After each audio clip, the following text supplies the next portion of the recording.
The Calgary Flames take on the Seattle Kraken tomorrow night in Calgary, and we're just going to see what Santa brought this wonderful team.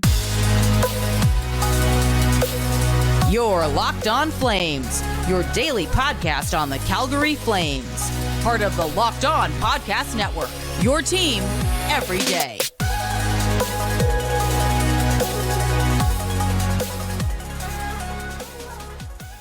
Hello, everyone, and welcome to today's episode of Locked On Flames. As always, I'm your host, Jess, and thank you so much for joining me. Today's episode is brought to you by Game Time. Download the Game Time app, create an account, and use code LOCKEDONNHL for $20 off of your first purchase. We are going to be talking about the game against the Kraken, and something's got to give here at some point. And of course, we're going to talk about the last time these teams met, as well as my players to watch for good or bad reasons. But make sure you are subscribed to Locked On Flames wherever you're getting your podcasts, and of course on YouTube as well. And I hope that y'all stick around through the new year. It's always a great time around here when we get to talk about the Flames, and I'm interested to see what the second half of the season holds for this team. But before we get too ahead of ourselves, let's rewind. The last time these two teams met was in November, so over a month ago at this point, and the Flames won 4-3. And this was the first time that these teams met after Mangiapane cross-checked, I believe it was Jared Maccan, in the back of the neck for no reason. And I still don't understand how that only got, one game?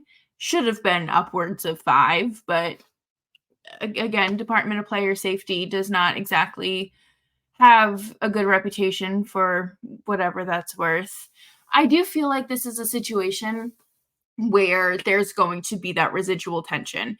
It's very easy for those tensions to just naturally be there after an incident like that. But then when you have a team that is, 14, 15, and I think 9, and then you have the Kraken 12, 14, and 9 as well, it's not entirely, I don't think the Flames have 9. I think it's 5. I apologize.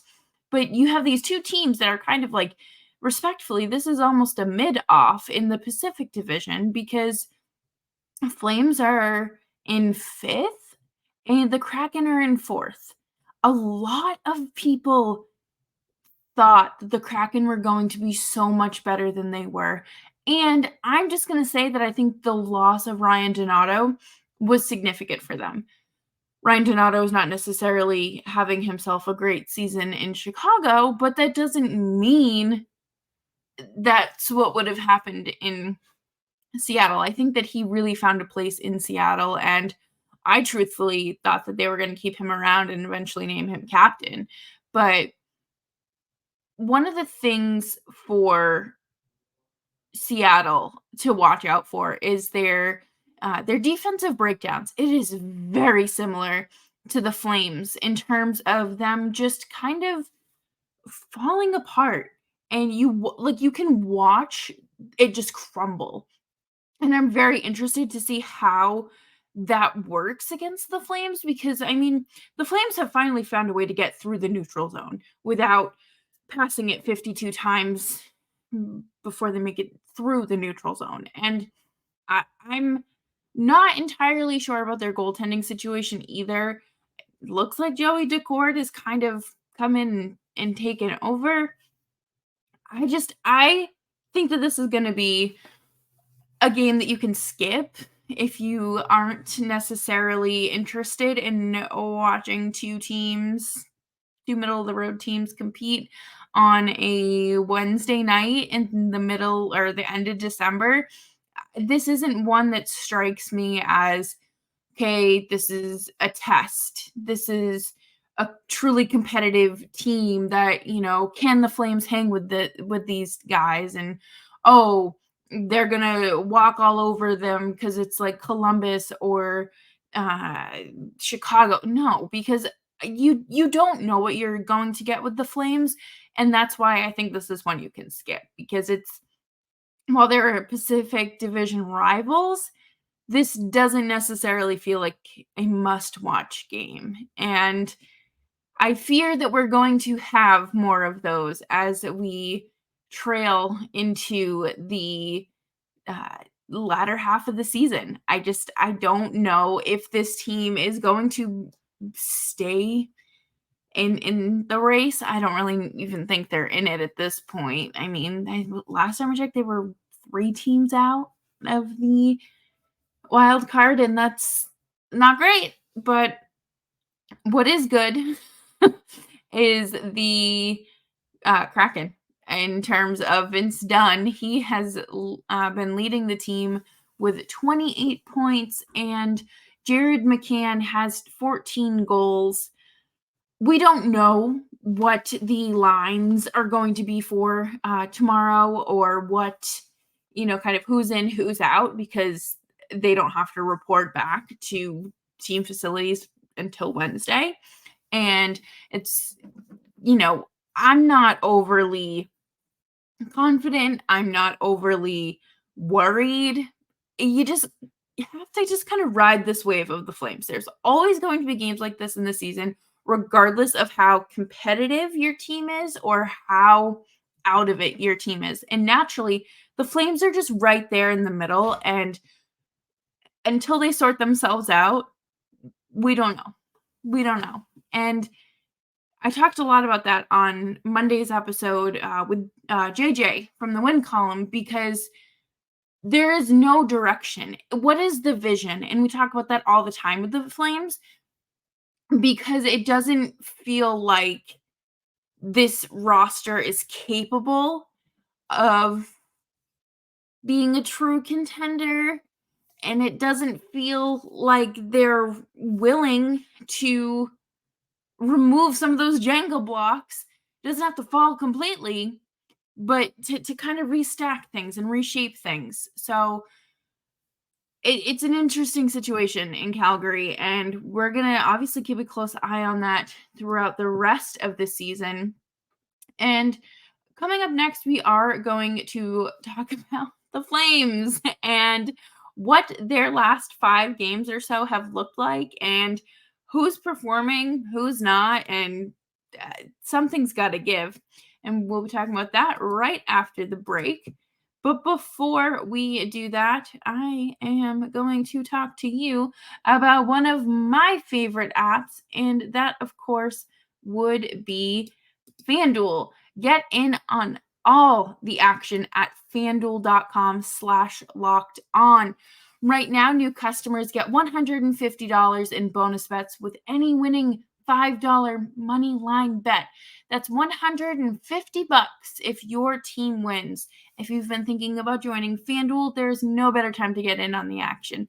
The app is super easy to use, and there's a wide range of betting options, including spreads, player props, over-unders, and more. One of my favorite things about the app is that it's a super user-friendly. The interface is nice, and you can get paid instantly. Who doesn't love that? So visit FanDuel.com/locked on and kick off the NFL playoffs right around the corner. FanDuel, the official partner of the NFL. And thank you, everyone, for tuning into today's episode of Locked On Flames. Make sure you are subscribed to the show wherever you get your podcasts, and, of course, on YouTube as well. My goal is to hit 500 subscribers by Saturday, which is my birthday. And right now, as I'm recording, it looks like we're about 8 away. So if you want to spread the news, you can absolutely do that. But let's get back to the Flames, okay? They're not just the things I'll be blowing out on my birthday cake. They're something that other teams are going to blow out of the water. No, I'm just kidding. But the Flames are 3-2-0 in their last 5. Okay, not horrible.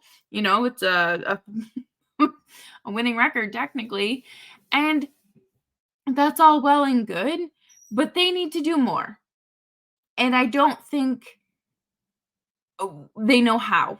or not that. Okay, I shouldn't say that they don't know how, because like they're hockey players. They know how to improve their game. They know how to take those game notes and fix mistakes. But I don't know if this roster has the chemistry or that finishing talent to get it done. And we've talked about why losing is good with a rebuild, but some people don't want to go down that road. And I don't necessarily think you're wrong either way. I think however you decide to root for your hockey team, that is a personal decision. I am here along for the ride. I'm here to talk about this team every single day, regardless if they're rebuilding, contenders, trading everyone, firing coaches, hiring general managers, whatever the case may be. But the one thing that we can all agree on here is they have to shoot the puck. They don't have to shoot. They don't have to keep passing. They can just shoot the puck. I know, super cliche. That's the one thing that they have to do. We have seen them just develop and latch onto this bad habit of overpassing.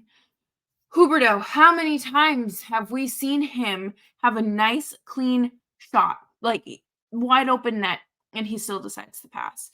That is a lack of confidence. That is not a lack of hockey IQ or inability to read the play, but it is a lack of confidence. And I'm not saying that that's the case for every player. Sometimes extra passes just naturally happen because mistakes happen. That is the name of the game. But for the Flames, it just feels as if it has developed into a horrible habit that they need to just break. And I don't know. Is there like a way to play hot potato in hockey? Because that's how, at least when I played softball and baseball, that's how we learned to, get the ball out of our glove quick. You pick it up, toss it. Oh, okay, it's a hot potato. I don't think that it has to be that broken down for these professional athletes, but they need to figure out a way to quite literally just pass the puck enough times and then shoot. I do not believe that this is a lack of skill for the most part. I really think that this comes from within. And there are guys like Sharon Govich, like Noah Hannafin, Rasmus Anderson, Mackenzie Weegar, who aren't afraid to shoot. And do you know who's scoring? Those guys. And obviously Blake Coleman too. But you have to figure out a way to get everyone to shoot the puck. And hopefully Santa dropped down some magic shooting power. Because oh my God, it is brutal. Like you can see the extra pass happen and it's like, it's not going anywhere. It's not going anywhere. And Seattle is not necessarily a team that's going to suffocate you, like the Panthers and the way the Panthers and the Flames play, even Carolina in some ways, they play a game that's going to suffocate you. They're going to wear you out. They're going to make you tired. Their goal is to just get you too exhausted to compete anymore. Seattle does not play like that. So I don't necessarily think that this is going to be an overly difficult situation, but it's also the Flames.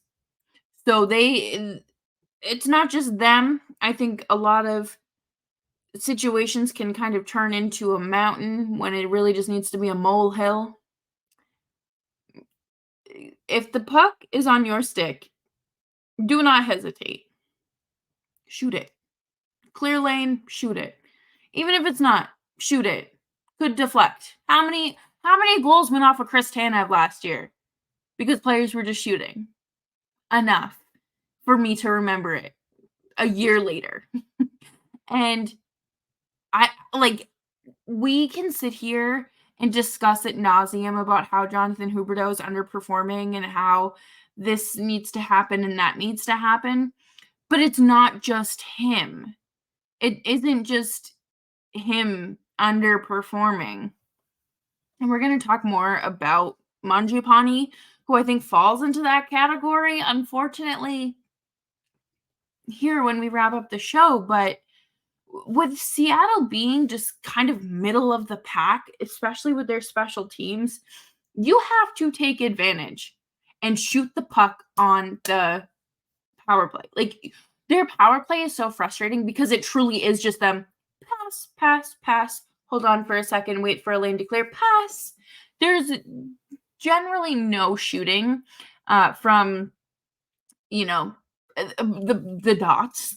It's quite literally just someone, usually one of the defensemen, up by the blue line, and then they skate back, or back skate, because the Flames just end up missing entirely and not being able.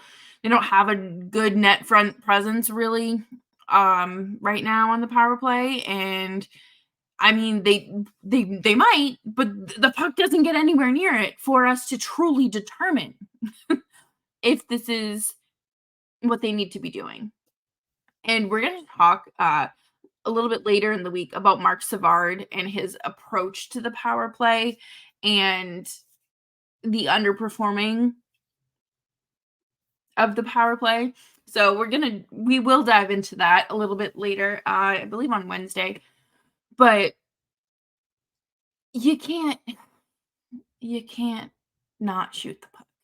This team has never generated a lot of high danger chances. They typically it's volume. It is all about volume, and it doesn't matter, good or bad. As long as that shot gets on net, it gets on net. Because you never know, you can get lucky. And that's what the Flames need, luck, because they do not have that talent of a shooter or a finisher. There's no Gaudreau. There is no Kachuk. There is no Pasternak. There's none of this to help them. And I'm starting to wonder how far away we are from a Huberdeau, Lindy, and Peltz line. For obvious reasons. Do I think the weight of the world should be on a 27-year-old? He's not 27, was he? 24, 25? 25-year-old shoulders, who's just coming back from an injury. Like, we don't know where he's at, where Peltz is at in terms of his recovery and rehab, but, like, there has to be something to get Huberdeau going. Otherwise, they need to go out and find it. And if that happens and they aren't able to get this going, Brad Treliving, really, he's a bad man. But we are approaching 20 games without a goal for Jonathan Huberdeau, and that is a long time, considering they've played about 36 games. It's almost half the season. Not exactly what you want to see as anyone trying to defend this team or cover this team, or anyone, like, it doesn't even have to be just him, but like any $10 million hockey player. You don't want to see that. And I do want to wrap this up quickly here, but I feel bad saying it. The benching him in that third period against Nashville woke him up. The next game woke him up for a little bit. Does it have to be done again? Again, this is nothing personal. I am sure Jonathan Huberdeau is a fantastic person. And from an optics standpoint, benching a $10.5 million player does not look good. Oh, did he come down with the stomach bug after, being around family for Christmas? I don't know. Maybe he's out due to an illness. Walker Dewar was out on Saturday against LA because of an illness. Oh, look at that. Just like the Leafs, everyone's got a stomach bug. Just saying. Again, nothing personal. Huberdeau seems like a fantastic person, but we got to figure something out. And coming up next, we are going to talk about the players to watch right after this. Game Time is the place to buy your last minute tickets. You shouldn't have to worry when you're buying tickets to your next big event. With Game Time, it is fast and easy and to buy tickets to sporting events, concerts, comedy, theater events near you with killer last-minute deals and all-in prices, views from your seats, and best price guarantee.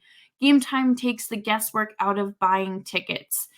I love that you can see your view from your seat with Game Time. That is a huge help to someone who has no real good way of explaining it. So it's great to be able to show my friends, my family, whoever I'm going to this event with, what they will see when they arrive to the game. And they have last minute deals, flash deals, zone deals, and it's the lowest price guaranteed. You have event cancellation protection, job loss protection. Game Time cares. And take the guesswork out of buying tickets with Game Time. Download the Game Time app, create an account, and use code LOCKEDONNHL for $20 off of your first purchase.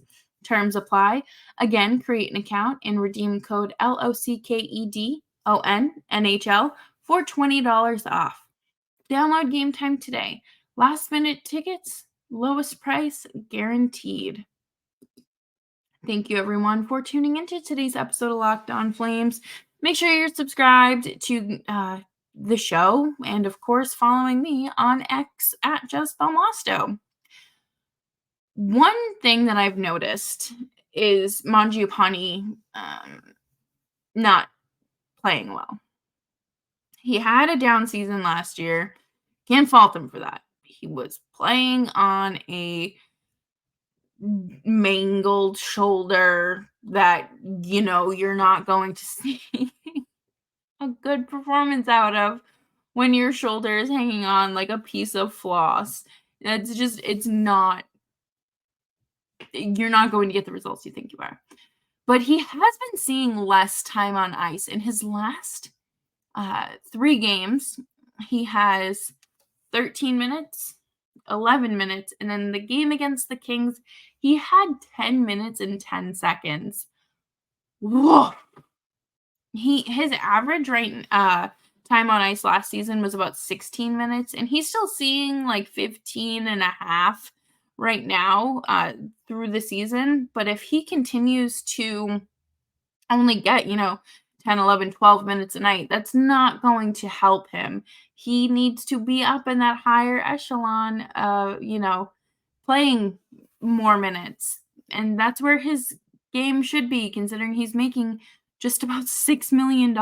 And ahead of the game against Seattle, I'm thinking, we obviously don't know where the lines are going to be, what Huska's approach is going to be, but is Huska going to give him a little bit more leash?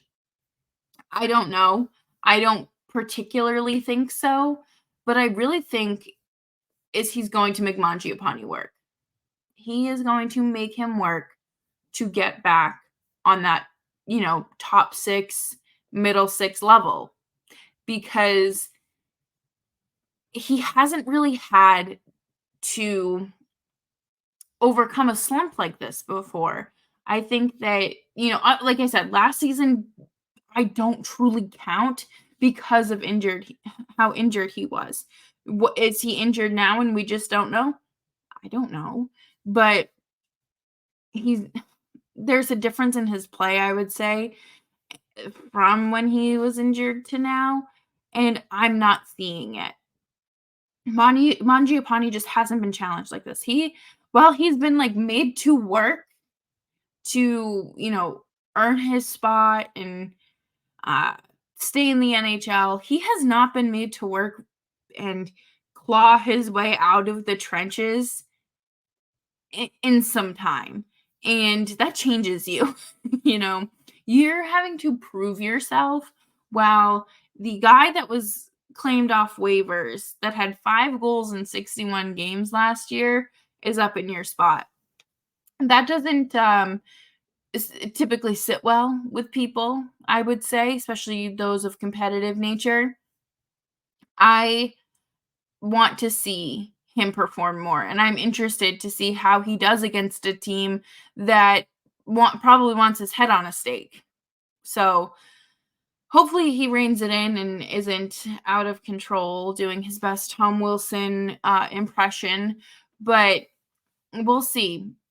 Blake Coleman is another player that y'all should be paying attention to. He is leading the team right now with 12 goals and 24 points. He has 4 goals in his last 5 games. This is a Blake Coleman that everyone wanted in Calgary and kind of expected in Calgary once he signed in free agency. What was that? 3 years ago? 2 years ago? However many years that was. This is the best play we've seen from him since he's been here, and it is so impressive to be getting this out of a 32-year-old. And he's proud of himself. You know, he's definitely not a player that, like, he has confidence, but Ryan Huska said it best. It's that quiet confidence. He's a humble guy that he'll go out there and grind away and do his job. And that's what you need. That's what you need from a lot of your players. But I really like what we've been seeing from Blake Coleman, and I do hope we see more of it. And should this team magically make the playoffs, I would be very excited to see what he does. And I think the way that he plays is a great way to wear out your opponents in the postseason. I think, while Tampa Bay was obviously a lot more competitive, there was a reason why people loved that line that Coleman was on. It was the third line with Yanni Gourde, Coleman, and I'm forgetting the third player, but it doesn't matter. Blake Coleman has been special this season, regardless. And my last player to watch is Noah Hanifin. I need you all to watch him when he is in front of the net, supposed to be, defending. There have probably the last 3 goals he's been on the ice for where he is in like an active defensive role. It's like he's not there. And I get it. There truly are like just some shots you aren't going to be able to stop. But it feels like there is just nothing there. Like there's no thoughts behind those eyes. And that's like in that second. I don't think Noah Hanifin is like a pet person or that's how he is all the time. I feel like there's just a lack of emphasis on the defense, and it's just weird. It's like he's zoning out. And if you watch the game tomorrow and see it, please let me know, because I feel like this isn't the Noah Hanifin that we know and have come to love. Granted, he probably is going to be traded, and he's really not doing himself any favors when he does things like that. But he's not a guy that's going to jump in front of a shot like he's the Secret Service for the president. That's more of a Chris Tanev, Mackenzie Weegar, Anderson thing. Hanifin isn't like that. He'll block a shot if he has to, but he's not going out of his way to do it. But boy, if you could just pretend to be defensive, like your job description says. But that'll do it for today's episode of Locked On Flames. Thank you all so much for tuning in as the Seattle Kraken come to town Wednesday night, and the Markstrom family, congratulations, as Amanda and Jacob and Clark, not Clark didn't get married, but Jacob and Amanda tied the knot up at Banff this weekend at the Castle. So congratulations to them. And it looks like by social media, everyone else had a really good Christmas. So until next time, stay safe, stay hydrated, stay warm, and eat some leftovers.